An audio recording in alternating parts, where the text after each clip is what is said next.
Hello people, welcome और welcome back to my channel. इस channel पर हम बात करते हैं कि कैसे किसी भी टीचिंग एग्ज़ाम को क्लियर किया जाए, फिर चाहे वो सीटेट हो, एचटेट हो, DSSS हो, KVS हो या फिर और कोई भी एग्ज़ाम हो। पर आज हम जिस एग्ज़ाम की बात करने वाले हैं वो है एचटेट PGT बायोलॉजी, कि मैंने इस एग्ज़ाम की कैसे तैयारी की और इसे बहुत ही कम टाइम पीरियड में बिना किसी कोचिंग के इसको क्लियर किया। तो वैसे ही आपकी इस एग्ज़ाम को क्लियर करने के लिए क्या स्ट्रैटेजी होनी चाहिए, कैसे तैयारी आपको करनी है, कौन कौन सी बुक्स आपको पढ़नी है, कैसे टाइम को मैनेज करना है, सब कुछ इस वीडियो में आज हम डिस्कस करेंगे। तो वीडियो के एंड तक आप बने रहिएगा। ये वीडियो शुरू करते हैं। सबसे पहले हम समझेंगे कि एचटेट होता क्या है। एचटेट यानी कि हरियाणा टीचर एलिजिबिलिटी टेस्ट, कि अगर आपको हरियाणा में अगर आपको जॉब चाहिए तो ये एक क्वालिफाइंग एग्ज़ाम हो जाता है। जैसे कि आपको सेंट्रल पे अगर आपको जॉब चाहिए तो एक सीटेट आपको क्लियर करना पड़ता है, वैसे ही हरियाणा स्टेट के अंदर आपको अगर जॉब लेनी है यानी कि स्क्रीनिंग टेस्ट में बैठना है तो आपको एचटेट जो है क्वालिफाई करना ही पड़ेगा। तो एचटेट के 3 लेवल होते हैं, यानी कि 3 लेवल पर होता है। लेवल 1 जो कि पीआरटी के लिए होता है, level 2 PRT that means first to fifth, level 2 TGT जिसमें आप 6 से 8 तक के टीचर बनते हैं, और उसके बाद आता है पीजीटी यानी कि पोस्ट ग्रेजुएट टीचर जो कि 9 से लेकर 12 तक होता है। तो आज हम इसी के बारे में ही डिस्कस करेंगे कि पीजीटी के लिए कैसे तैयारी करनी है। एचटेट की अगर वैलिडिटी की हम बात करते हैं तो पहले एचटेट सिर्फ 7 साल के लिए वैलिड होता था, कि अगर आप एक बार क्वालिफाई कर लेते हो तो अगले 7 साल तक आपका वही सर्टिफिकेट चल जाएगा। पर एक गुड न्यूज़ जो भी लास्ट ईयर आई है वो ये है कि अब एचटेट जो है लाइफ टाइम के लिए वैलिड है, कि अगर आपने एक बार एचटेट क्लियर कर लिया तो आप लाइफ टाइम जो है आपको दोबारा उसको देने की ज़रूरत नहीं पड़ती है। और सबसे इंपॉर्टेंट बात जो आपको याद रखनी है कि एचटेट सिर्फ एक क्वालिफाइंग पेपर है, इसमें आपको कुछ ऐसा नहीं है कि आपको अगर आप ज़्यादा मार्क्स लेकर आएंगे तो आपको कुछ एडवांटेज मिलता है, ऐसा कुछ भी नहीं है। It's just a basic qualifying exam, तो आपको सिर्फ इसको क्वालिफाइंग करना होता है। तो चलिए बात करते हैं कि मिनिमम क्वालिफाइंग मार्क्स कितने होने चाहिए। एचटेट 150 मार्क्स का होता है, तो उसमें से अगर आप एससी कैटेगरी में आते हो तो आपको 55% मार्क्स स्कोर करने पड़ते हैं, दैट मीन्स 83 आउट ऑफ 150। इसके अलावा जो भी बाकी कैटेगरीज है, फिर चाहे वो ओबीसी हो, आपका जनरल कैटेगरी हो या फिर एसटी या पीएच या किसी भी और स्टेट से हो, तो आपको उसमें 60% स्कोर करना पड़ता है, that means 90 out of 150। I hope clear हो गया होगा कि अगर एससी कैटेगरी से आप बिलोंग करते हो तो आपको सिर्फ 83 मार्क्स लाने होते हैं आउट ऑफ 150। पर अगर वहीं बाकी कैटेगरीज, इसके अलावा जो भी कैटेगरीज हो गई, ओबीसी, जनरल, सब कुछ, उनको 90 मार्क्स स्कोर करने पड़ते हैं आउट ऑफ 150 इस एग्ज़ाम को क्वालिफाई करने के लिए। नेक्स्ट क्वेश्चन जो हमारे पास आता है कि ये एग्ज़ाम साल में कितनी बार होता है। तो जो बात ध्यान देने की है वो ये है कि ये एग्ज़ाम हर साल होता है, पर साल में एक बार ही होता है।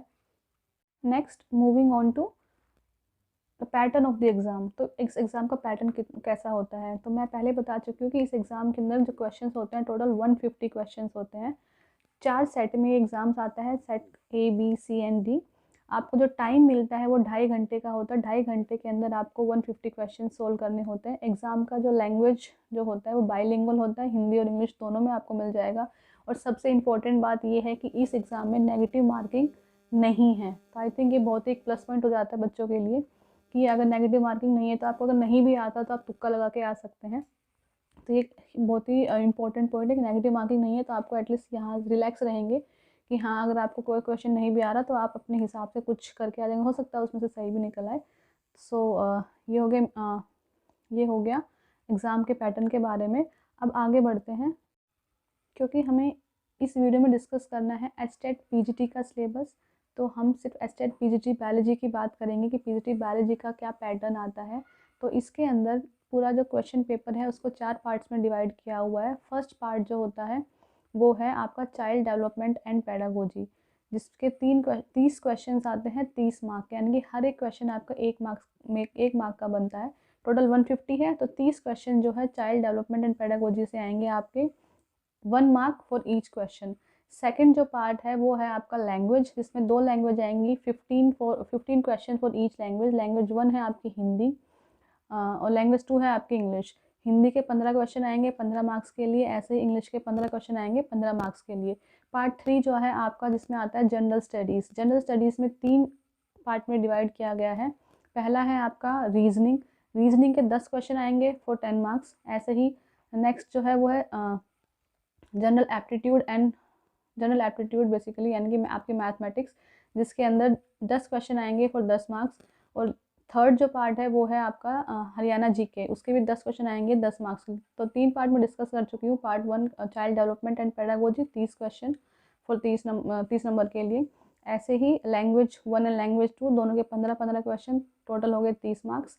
नेक्स्ट थर्ड पार्ट था आपका general studies, 10 marks reasoning, 10 question reasoning के, 10 क्वेश्चन मैथ्स के और 10 क्वेश्चन हरियाणा जीके के, टोटल हो गए 30 मार्क्स। तो अब तक ये हो गए 90 मार्क्स। उसके बाद आता है पार्ट 4। पार्ट 4 आपका होता है सब्जेक्ट स्पेसिफिक, क्योंकि यहाँ बायोलॉजी की बात हो रही है तो आपका सब्जेक्ट जो आने वाला है वो होगा बायोलॉजी। बायोलॉजी के आपके 60 क्वेश्चंस आएंगे फॉर 60 मार्क्स। तो 90 + 60 मेक्स इट 150। दैट मीन्स आपके टोटल 150 क्वेश्चंस आएंगे फॉर 150 मार्क्स। सबका एक एक, हर एक क्वेश्चन का होगा 1 मार्क और कोई भी नेगेटिव मार्किंग नहीं है।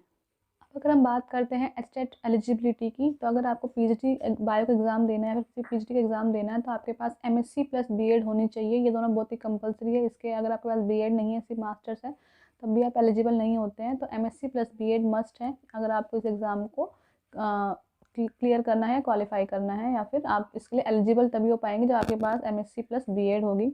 अब एज लिमिट की बात कर लेते हैं। तो एज लिमिट का एज सच कुछ फंडा है नहीं। एज लिमिट यहाँ पे 18 से लेके 42 तक है। तो आप अगर 18 से 42 साल के बीच में हैं तो आप एग्ज़ाम दे सकते हैं, कभी इसको क्लियर कर सकते हैं। नेक्स्ट आता है एग्ज़ाम फ़ीस। तो एग्ज़ाम फ़ीस जो है इसकी काफ़ी थोड़ी महंगी पड़ती है, अगर क्योंकि इस एग्ज़ाम को 3 लेवल में डिवाइड है, part level 1, level 2 and level 3। तो अगर आप किसी भी एक लेवल का एग्ज़ाम देते हैं, फिर चाहे आप सिर्फ पीआरटी दे रहे हो, सिर्फ टीजीटी दे रहे हैं, फिर सिर्फ पीजीटी दे रहे हैं, तो आपको फ़ीस भरनी पड़ेगी 1000 रुपीज़। अगर आप कोई भी 2 एग्ज़ाम देते हो, it could be as PRT + TGT या फिर टीजीटी + पीजीटी, तो अगर 2 एग्ज़ाम देते हैं तो उस टाइम आपकी फ़ीस जो होती है वो होती है 1800। और अगर आप तीनों एग्ज़ाम देते हैं, पीआरटी + टीजीटी + पीजीटी, तो उस टाइम जो फ़ीस होती है वो काफ़ी अच्छी है, अच्छी खासी है, आपकी लगभग ₹2400। तो फ़ीस काफ़ी महंगी पड़ती है।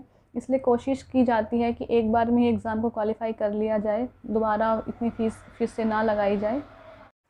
तो गाइज़, इस वीडियो में हमने जो भी एचटेट से रिलेटेड बेसिक क्वेश्चंस थे वो मैं क्लियर कर चुकी हूँ। वो हमने डाउट सारे देख लिए हैं।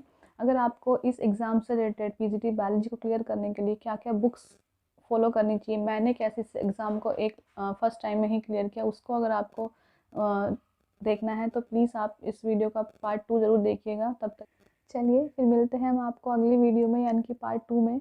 तब तक के लिए अगर आपको ये वीडियो पसंद आती है तो प्लीज़ वीडियो को लाइक कीजिएगा, शेयर कीजिएगा और चैनल को सब्सक्राइब ज़रूर कीजिएगा। और अगर आपका इस वीडियो में कोई भी क्वेश्चन हो या कोई भी डाउट अगर आपका रह गया हो या फिर मैंने कोई टॉपिक कवर नहीं किया हो, तो प्लीज़ आप कमेंट बॉक्स में कमेंट करके ज़रूर बताइएगा। तब तक के लिए थैंक यू सो मच।